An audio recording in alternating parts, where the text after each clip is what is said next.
Ukraine Russia যুদ্ধ শুধু ইউরোপের মানচিত্রই নয়, বদলে দিচ্ছে গোটা বিশ্বের সামরিক সব হিসাব নিকাশ।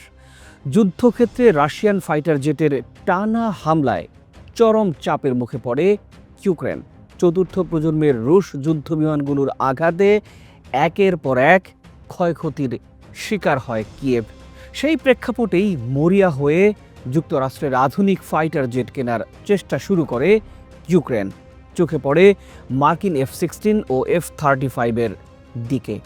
ঠিক সে সময়ই দৃশ্যপট নতুন করে সামনে আসে তুরস্কের পঞ্চম প্রজন্মের ফাইটার জেট কান।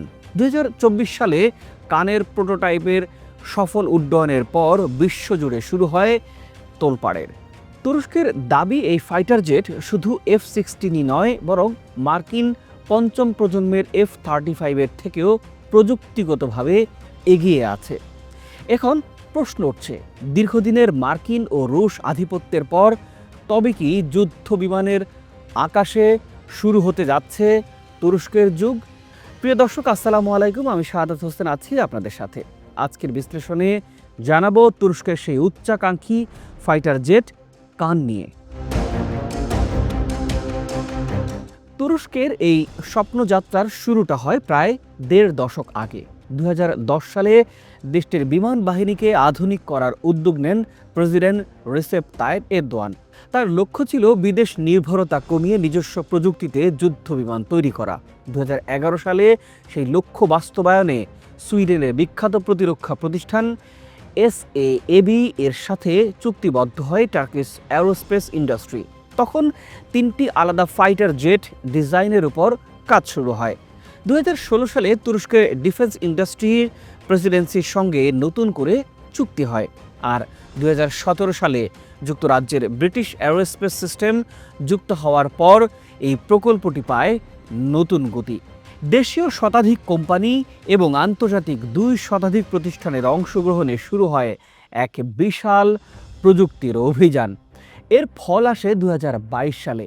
তৈরি হয় তুরস্কের প্রথম পঞ্চম প্রজন্মের ফাইটার জেটের প্রোটোটাইপ কান। তুর্কি ভাষায় কান অর্থ রাজাদের রাজা। নামের মধ্যেই লুকিয়ে আছে উচ্চাকাঙ্ক্ষার এক বার্তা। 2024 সালের 21 ফেব্রুয়ারি ইতিহাস গড়ে প্রথমবারের মতো আঙ্কারার মুর্তেদ এয়ারফিল্ড থেকে আকাশে ওড়ে কান। 13 মিনিটের পরীক্ষামূলক ফ্লাইটে 8000 ফুট উচ্চতায় ঘন্টায় 426 কিলোমিটার গতিতে উড়ে নিজের সক্ষমতা প্রমাণ দেয় এই জেট। পঞ্চম প্রজন্মের এই ফাইটার জেটে ব্যবহৃত হয়েছে 2টি জেনারেল ইলেকট্রিক F110 ইঞ্জিন, যা ব্যবহার করা হয় মার্কিন F-16 জেটেও। তবে তুরস্ক জানিয়েছে 2028 সালের মধ্যে নিজস্ব ইঞ্জিনে চালিত অন্তত 20টি কান যুক্ত হবে তুর্কি বিমান বাহিনীতে। প্রযুক্তিগত দিক থেকেও কান বেশ চমকপ্রদ। 21 মিটার দীর্ঘ এই ফাইটার জেটের সর্বোচ্চ গতি ঘন্টায় প্রায় 2222 কিলোমিটার, যেখানে F-35-এর সর্বোচ্চ গতি প্রায় 1950 কিলোমিটার প্রতি ঘন্টায়। টার্কিশ অ্যারোস্পেসের দাবি, এয়ার টু এয়ার ও এয়ার টু গ্রাউন্ড 2 ধরনের যুদ্ধেই সমানভাবে দক্ষ হবে এই কান। সুপারসনিক গতিতে নিখুঁত আঘাত হানার সক্ষমতা থাকবে এই যুদ্ধযানটির। শুধু তাই নয়, এই ফাইটার জেট থেকেই নিয়ন্ত্রণ করা যাবে আধুনিক ড্রোন স্কোয়াড্রন। স্টেলথ প্রযুক্তির কারণে কান সহজেই আধুনিক রাডার এড়িয়ে চলতে পারবে। শব্দের চেয়ে দ্রুত গতিতে উঠলেও জ্বালানি খরচ হবে তুলনামূলক কম। অত্যাধুনিক সেন্সর, শক্তিশালী রাডার, ইলেকট্রনিক ওয়ারফেয়ার সিস্টেম এবং কৃত্রিম বুদ্ধিমত্তা সব মিলিয়ে এটিকে ভবিষ্যতের যুদ্ধের জন্য প্রস্তুত করা হয়েছে বলে দাবি তুরস্কের। তবে কানের প্রতি আগ্রহের পেছনে আরেকটি বড় কারণ আছে। যুক্তরাষ্ট্র যখন অস্ত্র বিক্রি করে তখন কঠোর শর্ত আরোপ করে। কোথায় ব্যবহার করা যাবে, কাকে হস্তান্তর করা যাবে, আন্তর্জাতিক আইন লঙ্ঘন করা যাবে কিনা, সব কিছুর ওপর থেকে কড়া নজরদারি। অস্ত্র বিক্রির পরও যুক্তরাষ্ট্র নিয়মিত পর্যবেক্ষণ চালায়। কান কিনলে সেই ধরনের রাজনৈতিক ও কৌশলগত শর্তে বাধা পড়তে হবে না। ফলে অনেক দেশই তুরস্কের এই ফাইটার জেটের দিকে ঝুঁকে পড়ছে। প্রোটোটাইপের সফল উড্ডয়নের পরেই আন্তর্জাতিক বাজারে বাজিমাত করে তুরস্ক।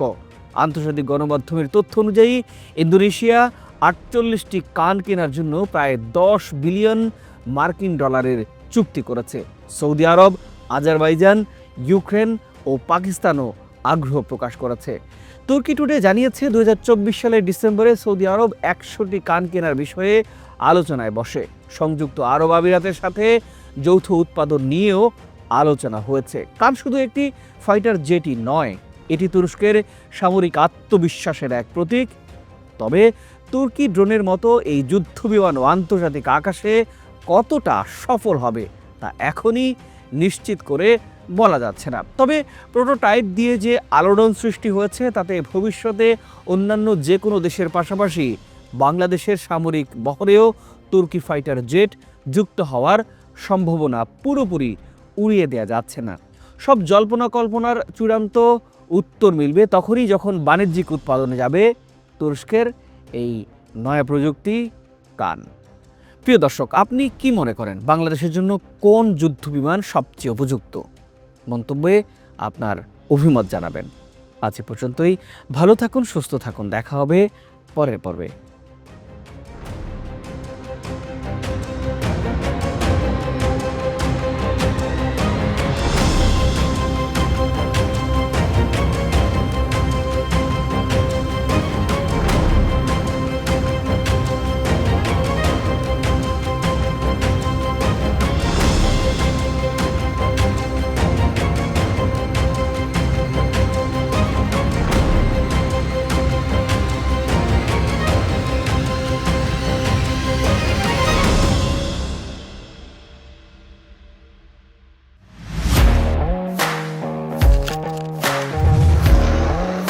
প্রফেশনাল স্টুডিও খুঁজছেন?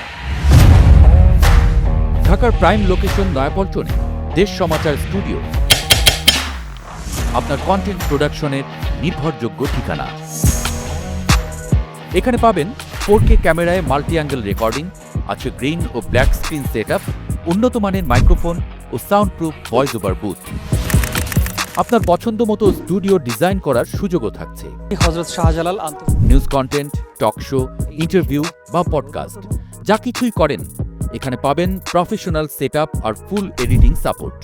আপনার চাহিদা অনুযায়ী বুক করতে পারেন আজই। কল কিংবা হোয়াটসঅ্যাপ করুন এই নাম্বারে 01720210657। ভিজিট করুন আমাদের ওয়েবসাইট ও ফেসবুক পেজ।